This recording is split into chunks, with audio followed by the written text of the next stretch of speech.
활짝 열게 하여 주시고 하나님 정말 이 순간만큼 순수한 마음을 가지고 마음은 열어서 말씀 정말 하나님의 말씀으로 인식되어지는 모든 것들을 우리의 심기에 새겨 주셔서 하나님 말씀 따라 하나님 살아갈 수 있도록 축복하여 주옵소서. 예수 그리스도 이름으로 감사하며 기도합니다. 아멘. 사랑하고 축복. 차례야. 시작. 사랑하고 축복합니다. 사랑하고 축복합니다. 너무 좋으신가 봐. 막 사랑하고 축복합니다. 먼저 하고 싶어. 항상 목사님이 말씀하지만 우리의 입술이 권세가 있어요. 우리 믿는 사람들이 이렇게 사랑하고 축복합니다. 이렇게 말씀을 이렇게 했을 때는 그 입술에 사랑하고 축복하다는 그 생명의 어떤 권세가 있어요. 그래서 그 말 자체에 엄청난 힘이 있어요. 그래서 우리 믿는 사람들은 어떻게 해야 돼? 입술을 잘 사용을 잘해야 돼. 왜냐하면 권세가 있으니까. 그래서 생명의 권세. 내가 당연히 사랑하는 거 알지? 이렇게 얘기해줘. 이렇게 얘기해줘야 돼요. 그래야지 그 사랑이 그냥 내가 이렇게 그냥 얘기하는 것 같아도 그 사랑이 마음속에 딱 들어가서 안착이 돼. 그 사랑의 그 말의 뜻이 쫙 들어가고요. 그 말할 때 그 음성 뭐 이런 것들이 이렇게 이렇게 느낌 같은 게 들어간단 말이에요. 그래서 여기에 딱 안착이 돼. 그러면 자기 안에 있는 어떠한 그런 우리가 알지 못하는 그런 영역의 상처까지도 치료할 수 있는, 치료할 수 있는 그런 힘이 있어요. 신기하죠? 근데 정말 그래요. 그래서 항상 좋은 말씀 이렇게 많이 쓰시고, 그래도 나는 아주 그냥 너무 화가 나서 욕 한마디 하고 싶어요. 그러면 욕하세요. 괜찮아. 그리고 이제 나중에 회개하세요. 하나님, 제가 성질에 못 이겨서요. 제가 이 욕을 안 하면 내가 마음이 너무 화가 더 나는 것 같아가지고 한마디 하고서요. 제가요, 마음을 풀고요. 하나님 앞에 회개하니까 이제 하나님, 그런 마음 들지 않도록 해주세요. 하고 이렇게 기도하시면. 알았죠? 네. 네, 오늘은 성령 강림호 15주째. 그래서 사실은 저희가 지금 이제 설교하는 내용이 어떤 거냐면 우리 그리스도인들의 생활 방식에 대한 것들을 말씀을 쭉 나누면서 우리 그리스도인들이 살아가야 될 어떤 삶의 방식이 뭘까? 영적인 삶의 방식 이런 것들을 말씀해 드리고 있어요. 그래서 잘 새겨 들으시고 성령 강림주일 성령께서는요 지금도 예수 그리스도의 그 일을 이어서 한다고 그랬죠. 근데 중요한 게 뭐냐면 예수님께서 모든 계시를 다 이렇게 그러니까 구원의 계시라는 거예요. 구원의 계시. 그래서 이렇게 오픈을 시켜주신단 말이에요. 그것이 뭐냐면 말씀이 이 땅에 오신 것 자체가 오픈인 거예요. 말씀이 이 땅에 오셨다는 것 자체가 뭐야? 말씀이 어떤 행동을 하나를 하고 어떤 말씀을 하고 말을 하고 어떤 것들 어떤 뜻을 이렇게 펼치잖아요. 이런 것들이 다 계시의 오픈인 거예요. 하나 오픈이에요. 그래서 예수 그리스도의 어떤 삶의 어떤 과정 그 일정들은 삶의 생애들은 대단히 중요해요. 하나하나가 굉장히 중요하고 이것을 그냥 세상적인 사람들은 세상적인 가치관 안에 그냥 예수님의 생애를 그냥 이렇게 풀이하기도 하고 해석하기도 해요. 그렇지만 사실은 육신의 몸을 가지고 왔기 때문에 그렇게도 해석을 당할 수도 있겠지만 사실은 그거 하나만 가지고 되는 게 아니에요. 함께 더불어서 해야 되는데 세상 사람들은 우리가 하는 걸 보고 왜냐 예수님 잘 몰라. 그래서 우리가 하는 걸 보고 예수님에 대한 평가를 해요. 그게 굉장히 불합리하지만 어쩔 수 없어요. 세상 사람들은 뭘 모르니까 그렇게 하는 거예요. 그런데 우리가 어떻게 해야 되겠어? 우리 몫인 거예요. 우리가 예수님을 더 깊게 알고 예수님의 그 사랑과 사랑에 대한 실천 행위들 이런 것들 더 깊게 알고 우리가 하나하나 세상 사람들에게 실천적으로 보여줘야 되는 거예요. 보여줬을 때 예수님을 이 사람들이 더 잘 알게 되는 거예요. 하나님 아버지의 그 예수님을 보내신 그 하나님 아버지의 그 마음도 알게 되는 거예요. 그래서 우리가 복음지야 복음지. 복음지 얼굴이 복음지라고 우리가 하는 행위 하나하나가 다 복음지예요. 그래서 말씀을 일단 예수님을 잘 알아야 되잖아. 예수님을 잘 알아야지. 뭐 예수님의 복음지가 되지. 예수님을 잘 모르는데 뭐 어떻게 해야 되는지 모르잖아. 그러니까 오늘 말씀을 잘 들으시고 성령님, 예수님이 하셨던 모든 일들을 성령님이 또 오시는 거야. 우리가 깨닫게 하시고, 그래요. 그래서 오늘 이 말씀도 굉장히 중요해요. 그래, 오늘 말씀의 제목이 뭐야? 율법이 주도적일 때와 사랑이 주도적일 때. 그러니까 이 말씀이 뭐야? 시간차가 있다는 거예요. 시간차가 있다는. 주도적일 때요. 주도적일 때. 우리는 그냥 뭉뚱그려서 얘기를 해요. 그리고 항상 비교를 해요. 비교. 두 개를 한 물컵에 담아놓고 그것을 비교를 한. 하나의 물컵 안에 딱 담아놓고 비교를 한. 근데 아니야. 율법의 컵에 딱 담아서 보고, 사랑은 사랑의 컵에 딱 담아서 보고, 이렇게 분리가 딱 되어져 있는 상태에서 이 율법에 대한 해석을 쫙 하고, 율법에 대한 하나님의 뜻을 쫙 살펴봐야 돼요. 또 사랑의 컵을 보고, 그 사랑의 뜻, 하나님께서 이 세상을 어떻게 사랑하셨고, 이 세상에 이렇게 우리에게 전하시고자 하는 모든 것들이 어떻게 사랑이 되어지는지 이런 것들을 우리가 잘 알아야 된다. 이렇게. 근데 이걸 짚어놓게 얘기하면 어떻게 돼요? 그게 수학가적 사고방식이에요. 수학가적 사고방식인데 이게 이제 어떤 거야? 율법과 사랑이 섞여져 있으니까 이걸 비교적으로 대치해서 생각하게 돼요. 그래서 율법이다, 사랑이다, 율법이다, 사랑이다 이렇게 맨날 싸워. 예전에 우리 신학자들이 어떤 교리적으로 이렇게 나눌 때, 믿음이다. 구원. 믿음이다. 구원은 행위다. 이거 가지고 막 이렇게 신학적으로 다툰 적이 있어요.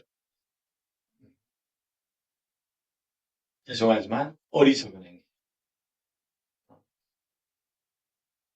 믿음과 행위를 한 곳에 딱 담아놓고 막 저거 흔들어 놓고 서로 비교하고 있다. 믿음 있는 사람은 행위가 따를 수밖에 없어요. 왜냐하면 우리의 행위는 뒤따라오는 거예요. 사실은 믿음이 본체인 거고 행위는 뒤따라오는 그림자예요. 우리가 지금 그 나와 그림자를 떼어놓을 수 있어요? 안 떼어져. 그냥 붙어 다니는 거야. 붙어 다니는 거야. 그래서 우리가 믿음대로 행동하네. 그림자 그렇잖아. 내가 손을 뻗으면은 그림자도 똑같이 손을 뻗잖아요. 예? 그림자가 뻗잖아요. 자기 모양대로 뻗잖아. 고개를 흔들면은 그림자도 같이 흔드는 거예요. 그래서 믿음대로 우리는 행동을 하는 거예요. 행위를 한다는 거예요. 이게 믿음에 따른 행위를 하는 거예요. 그래서 이제 먼저 이제 어떤 행위를 잘못한 것을 먼저 보게 되면 이제 그림자를 먼저 보게 돼요. 그러면서 그 사람의 본체를 의심해요. 그 사람의 본체를. 근데 사실을 알고 보면 그게 좀 어렵지만 사실 우리 믿는 자, 영적인 사람들은 어떻게 해야 되느냐? 본체를 먼저 보는 거예요. 그 사람의 행위를 먼저 판단해서는 안 돼요. 왜? 그림자니까. 불분명한 거야. 사실 행동이 더 선명한 것처럼 보이지만 영적인 시각에서 보면 아니라니까 행동이 더 불명실하게 보이는 거야. 실제 그 마음 안에 있는 것은 믿음을 통해서 먼저 보여요. 더 선명해 볼 수 있는.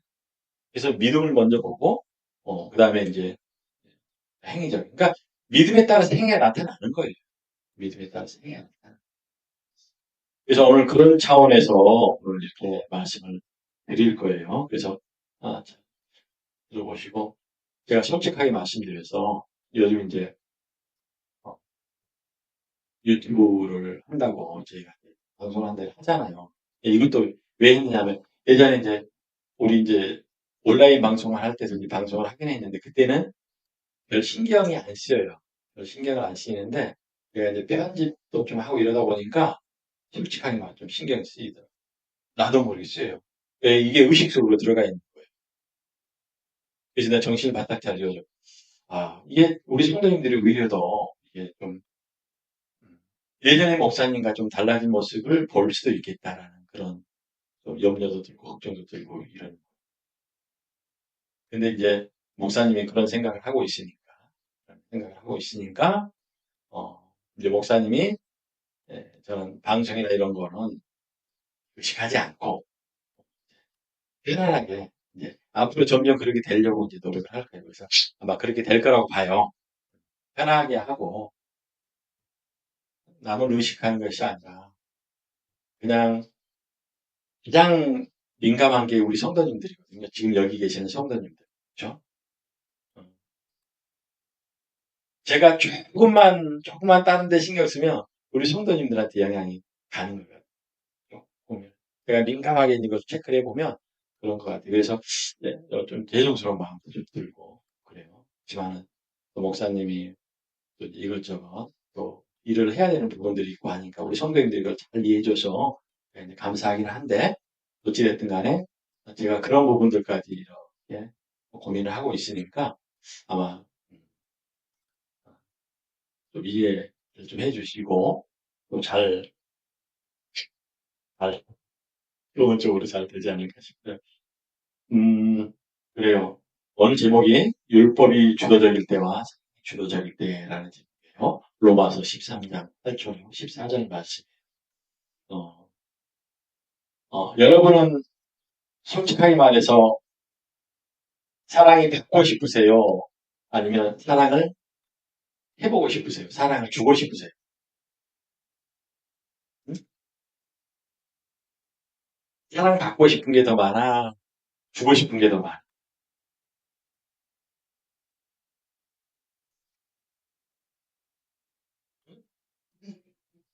뭐 쏙닥쏙닥거려? 응? 응. 가족들의 사랑이 되게 필요하다고. 얘가 주고 싶어요. 지금은 주고 싶어. 가족들이 저는 음, 가족들이 도움을 주니까. 응? 저, 저는 항상 부모님하고 언니들이 엄마 자체는 후순이고 자체는 조금 고생하시고 좀 그래요. 지금은 저예요. 이거 힘들어하시는 맞아. 네가 좀 사진이 나와서 좀 열심히 사는 게 저를 그리고 주는 좋아요. 사랑이 주는 게. 사랑 주는 게 좋다. 네. 그게 이제 부모님들이 나를 너무 걱정하고 네. 나를 위해서 너무 사랑을 많이 주셨다니까. 그래서 그게 너무 고맙기도 하고 미안하기도 하고 그래서 이제는 좀 나 때문에 신경 덜 쓰게 하고 싶고 신경 쓰이죠. 그렇죠. 돈도 진짜 많이 써요. 생각도 많이 엄마를 꼭 많이 해줬는데. 그만해, 이제.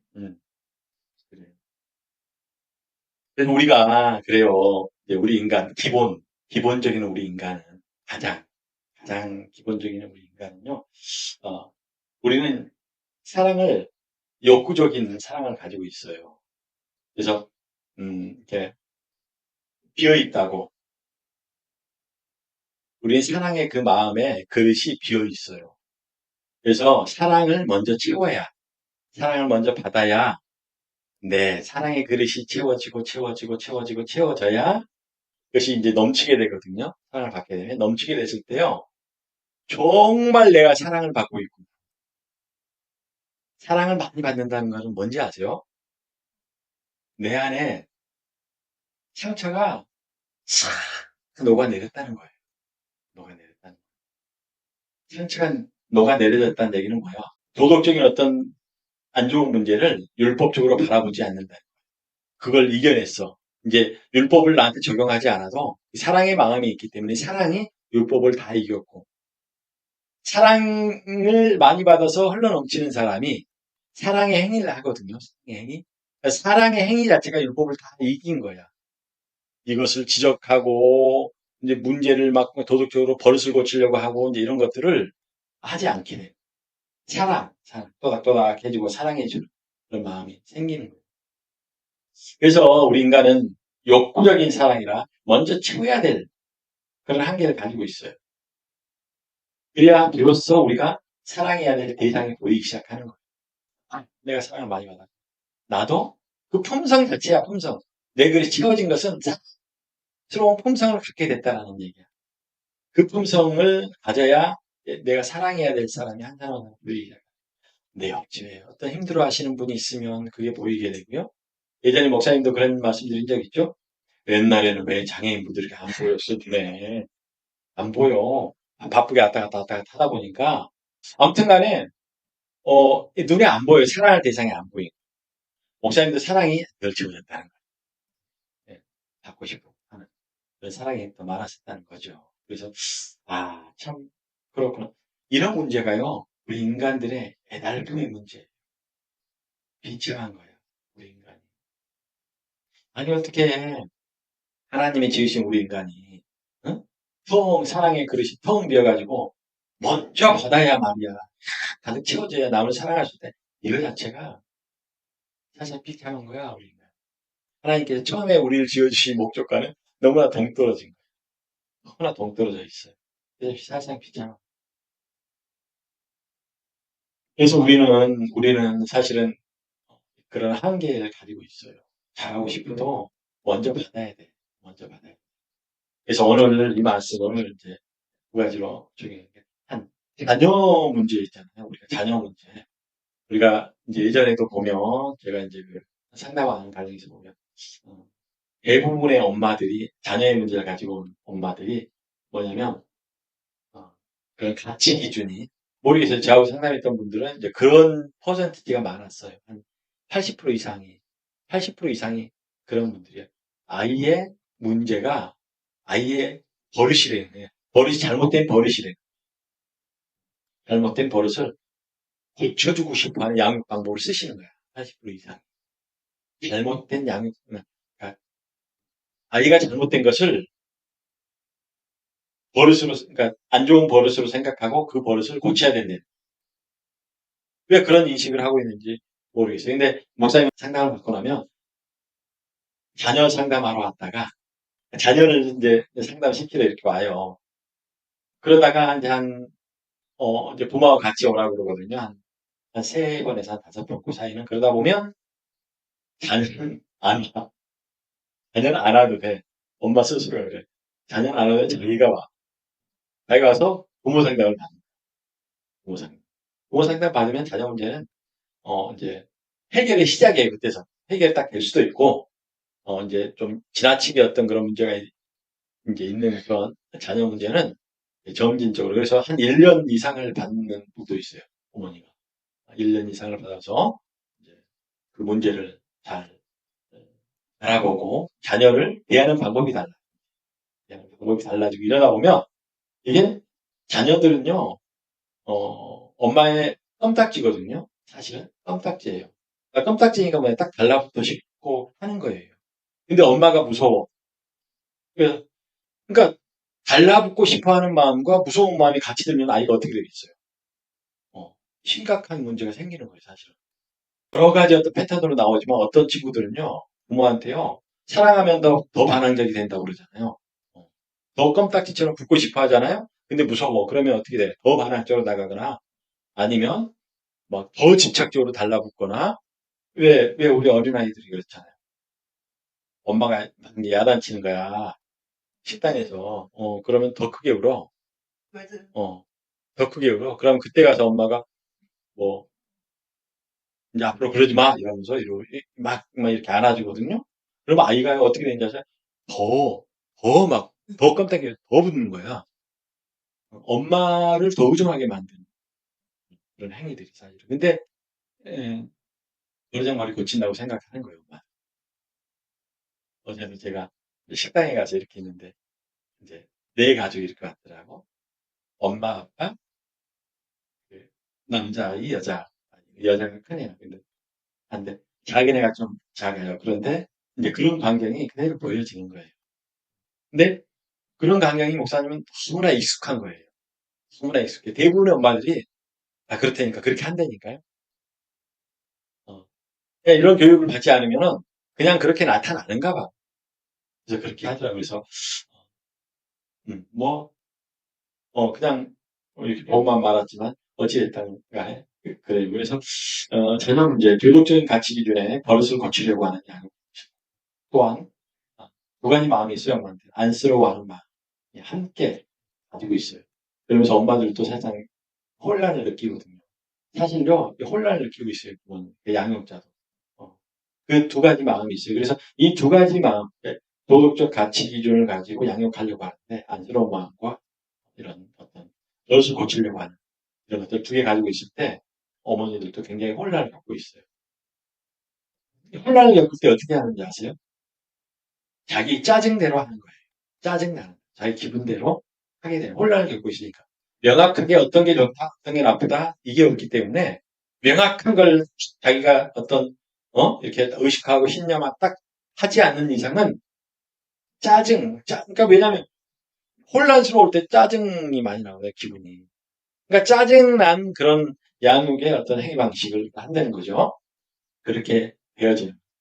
그래서 사실은 우리 성경 안에서 보면, 어, 인간을 만들고자 하는 이 도덕적인 는요, 그러니까 버릇을 고치고자 하는 것은 사실은요, 인간을 만들고자 하는 도덕적 가치 기준인데 이거는요, 사실은 순수함이 전제되어져 있는 옳고 그름의 양심을 가지고 있어야 돼요. 양육자가. 제가 쟤를 이제 어려서는요, 사실상 사람을 만드는 교육을 해야 되거든요. 도덕적 가치 기준을 가지고 도덕적 가치 기준에 올바른 도덕적 가치 기준을 갖도록 양육을 해야 되는 거예요.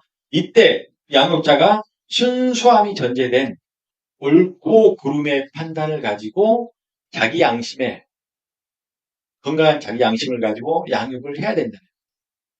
아까 제가 말씀드렸던 게 뭐야? 건강한 양심이 아닌 거예요. 혼란스러운 양심을 가지고 한 거예요. 혼란스러운 양심을 가지고 한 거예요. 건강한 양심을 가지고 해야 된대요. 엄마가 자녀를 사랑하지 않는 엄마가 어디 있겠어요. 근데 혼란스러워. 이게 어떻게 혼란스러운지 알아? 본인이 어렸을 때 받았을 때 생겨진 어떤 그런 감정과 자기 어떤 가치관, 도덕적 가치관, 이런 것들이 짬뽕이 되어져서 자기의 어떤 그런 가치관을, 도덕적 가치관을, 나는 아이를 이렇게 양육시킬 거야라는 걸 가지고 있는데 이게 혼란스럽대. 두 가지가 같이. 기능적으로 이러면 안 돼! 이러면서 딱딱딱딱 전개시를 하는데 뒤로는 또 안쓰러운 마음이 들거든, 아이가. 그런 마음이 같이 되는 거야. 근데 왜 이것을 정확하게 분리를 해야 되느냐면, 아이들은 모든 경험이 첫 경험이라고 그랬잖아요, 제가. 모든 경험이. 모든 경험을 첫 경험을 위주로 많이 해요. 어. 이제, 이제 조금 세상이, 이제 눈이 딱 뜨여서 세상이 좀 보이기 시작해. 옆에 아저씨들. 옛날에 엄마 아빠만 보였는데, 옆에 아저씨도 보이고, 또 여기 목사님도 보이고, 이제 이러기 시작하거든요. 이러기 시작하는 거예요. 그, 이제 첫 경험이에요. 그때, 어, 엄마 아빠만 봤을 때, 식당에 갔을 때, 이제 엄마 아빠가 밥을 먹는 모습을 봤다라고 한다면, 이제는 엄마 아빠가 이제 목사님을 모시고 같이 식사를 하네? 시야가 더 넓어진 거야. 그렇기 때문에 식당을 먼저 한번 갔다고 하더라도 이번에는 또 다른 첫 경험인 거야. 목사님과 함께하는 첫 경험. 그런데 거기서 이제 뭘 이렇게 컵을 엎질렀다던가 아이가 궁금하면 들어보기도 하고 만져보기도 하고 하잖아요. 뭐 아이가 뭘 알아. 이렇게 하다 보면 엎질릴 수도 있고 컵을 깨뜨릴 수도 있고 이러거든요. 그 상황. 목사님이 있는데 여기서 막 안절부절 왔다 갔다 하다가 컵을 엎질렀는데 목사님 있는 데다가 뭐 이렇게 컵을 엎질렀는데 목사님한테 미안한 거야. 막 미안하니까 땡기 그러면 안 된다고 막 아이를 막 헛동 치고 끌고 나와가지고 막 야단 치고 이런단 말이야. 이렇게 되어지면 안 돼. 이렇게 되어지면 순수한 양심에 따라서 그 아이는 지금 첫 경험이라는 걸 정확하게 인식을 해주는 게 순수한 양심. 도덕적 가치 기준을 가지고 있는 부모야. 너는 지금 첫 경험을 했지. 그래서 그것을 이 첫 경험할 때는요, 정확하게 이해를 시켜주는 게 중요해요. 정확하게 이해를 시켜주는 거예요. 합리적인 방식으로. 그때 그 아이들도요, 합리적인요, 논리를 요구하는 거예요. 원하는 거예요. 이것은 컵인데, 예? 컵이 이렇게 돼서 아래가 이렇게 바닥에 닿는 컵이 좀 좁잖아. 이러니까 이걸 이렇게 흔들면 이렇게 넘어지게 돼 있어. 넘어지게 되니까 어떻게 돼? 아이고, 옆에 목사님 옷을 적셨네. 예. 그래서, 아이고, 목사님한테 좀 미안했어. 이렇게. 아, 컵은 이렇게 만지면 안 되는 거구나. 이렇게 만지면 엎질러지면 옷을 버릴 수 있고, 그럼 이게 미안한 거구나. 아이가 그렇게 안 해. 그게 율법적 사랑이래요. 안쓰러운 마음과 교육을 시켜야 될 것들을 같이 가지고 가는 거예요. 아이는요, 굉장히 건강하게 자라요. 율법 안에 자유가. 그러니까 율법적 사랑을 이렇게 하게 되는 거예요. 그래서 나중에 이제 성장했을 때 정말 사랑을 실천할 때 자기 주도적으로 사랑을 실천해야 될 때가 오거든요. 요때요, 어, 이것을 분별할 줄 알아요. 저게 정말 어, 고의적으로 어? 고의적으로 나를 골탕 먹이려고 물을 엎질렀는지 나한테 아니면 실수를 했는지 이런 것들을 정확하게 분별하고 짜증 섞인 그런 반응을 안 하게 됩니다. 정확하게 분별하는 그런 능력이 세워집니다.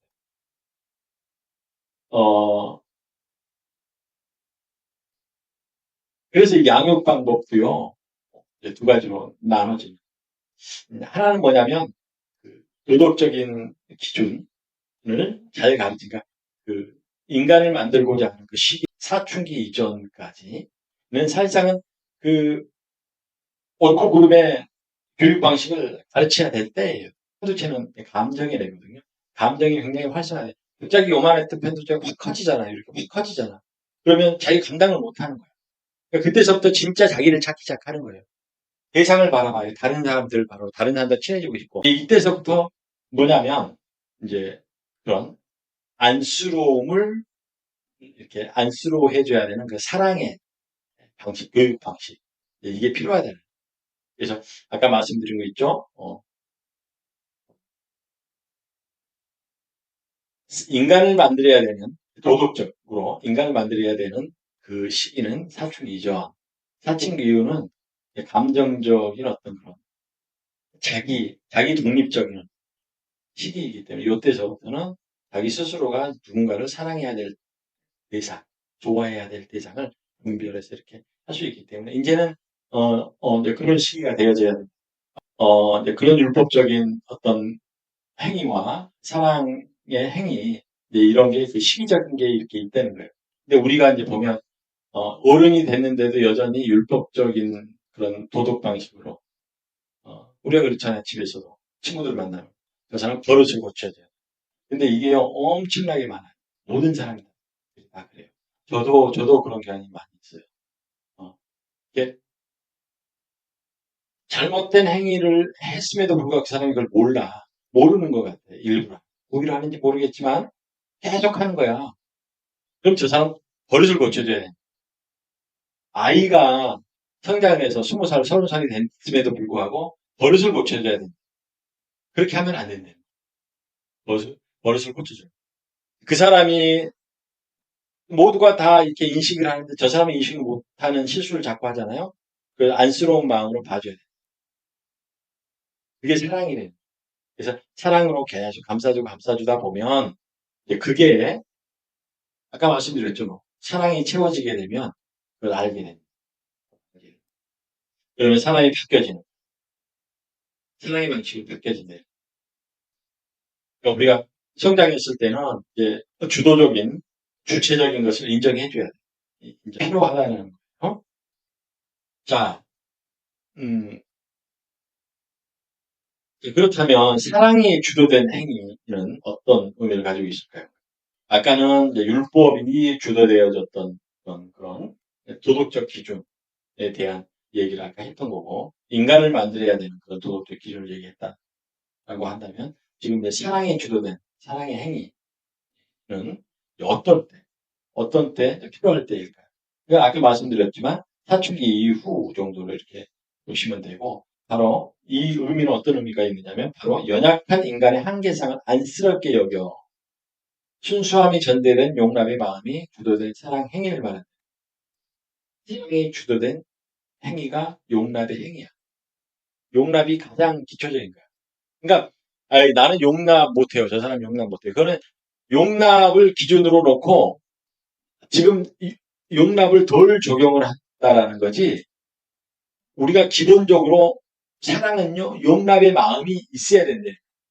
사랑은요, 저 사람이 허물이 있을 때, 저 사람이 먹고 사는 양식이 없을 때, 뭔가가 어떤 문제가 있을 때, 그런 것들을 잘못되거나 없는 것들에 대한 용납을 전제로 해서 용납해줘야 되는 마음이 조금이라도 0.0001%만 있다고 하더라도 나는 지금 0.001%의 사랑을 하고 있는 거야. 용납의 마음 없이 사랑을 할 수 없어요. 내 계산적인데 저 사람의 실수를 계산하지 않고 용납해 줄 거야. 나는 0.1%만 용납해 줄 거야. 0.1% 사랑한다고 그랬잖아요. 근데 내가 계산적인 거야. 용납의 마음을 얻고. 계산적이 나한테 나중에 이익이 될 것 같으니까 그냥 사랑하는 것처럼 하는 거는 그게 예수님의 사랑이 아니라는 거야. 왜 용납의 사랑을 목사님이 자꾸 사랑은 용납이 기초적으로 바탕을 딱 깔고 있어야 된다는 얘기를 왜 하느냐면 이게 예수님의 사랑이기 때문에 그러는 거예요. 예수님이 이 땅에 오실 때요. 어떤 마음으로 오셨는지 아세요? 죄인을 구하러 오셨다. 죄인을. 죄인. 문제가 많은 죄인들을 구하러 오신 거니까 의인을 구하러 온 게 아니고 죄인을.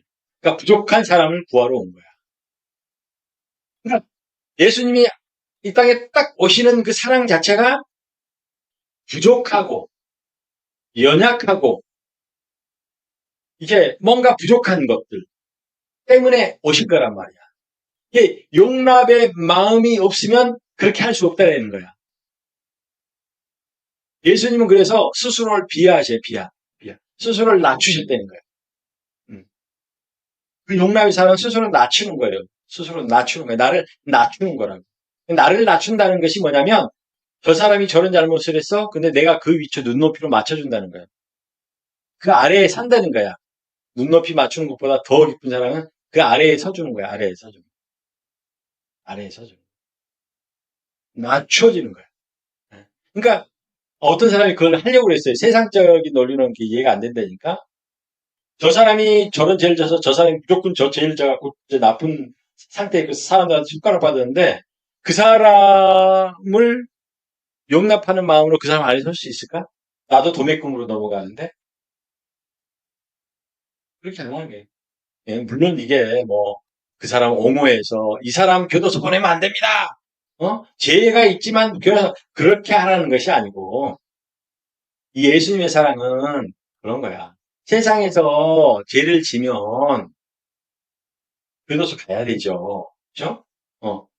그 정확하게 판결받고 교도소 가야 되잖아요. 그러니까 여기서의 사랑은 뭐냐면 그럼에도 불구하고 예수님의 사랑은 그 사람을 교도소 가고 세상법에 의해서 다 집행은 되지만 그럼에도 불구하고 천국 들어간 영적인 그런 세계 안에서 그를 용서하고 영적인 측면에서 용서하고 그가 회개하고 돌아오기를 바라는 마음 그를 용납해주고 그래서 목사님들이 교도 사역을 하는 거예요. 가서 대화해주고 그 험악한 죄를 진 사람들과도 같이 대화를 해주고 그의 마음을 들어주고 그의 마음을 끄집어내게끔 해주고 이렇게 하는 거예요. 그러니까 그런 사랑을 얘기하는 거예요. 착각하시면 안 돼. 세상적인 법은 세상적인 법대로 가되 우리 기독교인들은 그럼에도 그를 위해서 기도해 줄 수 있는 마음. 이것이 용납의 마음. 어떻게 죄인을 기도해 줘요? 막 세상에 요즘 심각한 그런 범죄들이 많이 일어나잖아요. 그런 범죄자들을 어떻게 그들을 위해 기도해 주냐고. 용납의 마음이 없으면 그 기도 자체가 안 되는 거예요. 회개하고 돌아와. 이 기도가 안 된다니까. 너는 안 돼. 이렇게 딱 선을 꺼버리는 거죠. 그렇게 되어집니다. 사랑은 기초가 용납이에요. 기초를 깔아놓고 거기에서 우리가 단 1%냐, 50%냐 이거 적용하는. 그래서 지수가 더 많을수록 훌륭한 사람들이야.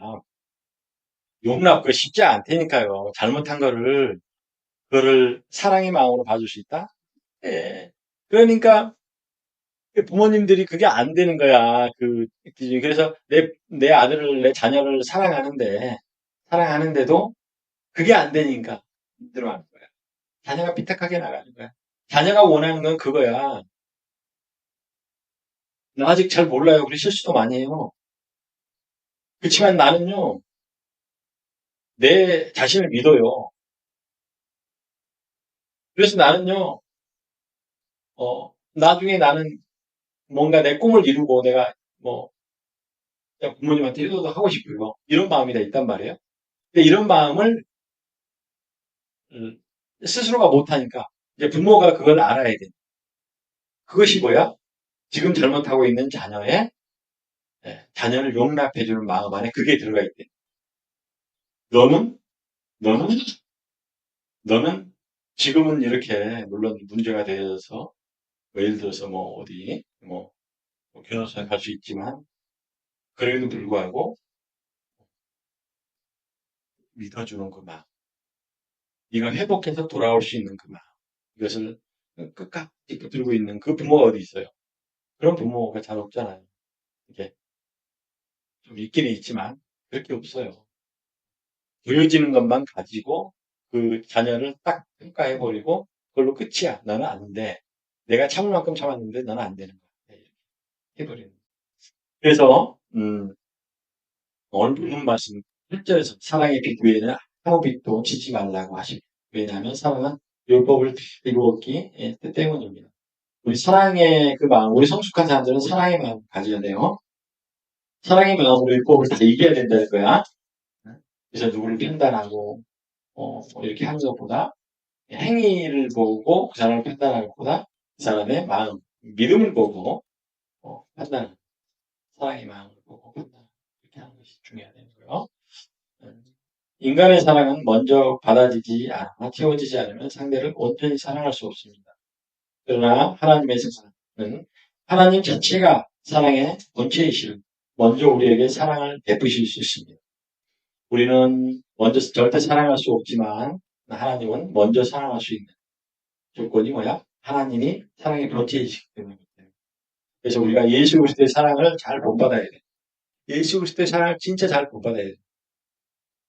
예수 그리스도의 사랑 안에서 우리의 사랑의 그 신비, 사랑의 원천을 찾아야 돼요. 예수 그리스도. 예수 그리스도가 보여진 계시라니까 하나님을 보인 그 계시야. 그러니까 예수 그리스도의 그 사랑을 실제로 보였으니까 우리가 그걸 알잖아. 우리가 이제 말씀을 통해 알잖아. 그러니까 실제로 보여졌으니까 예수 그리스도를 통해서만 정말 사랑을 우리가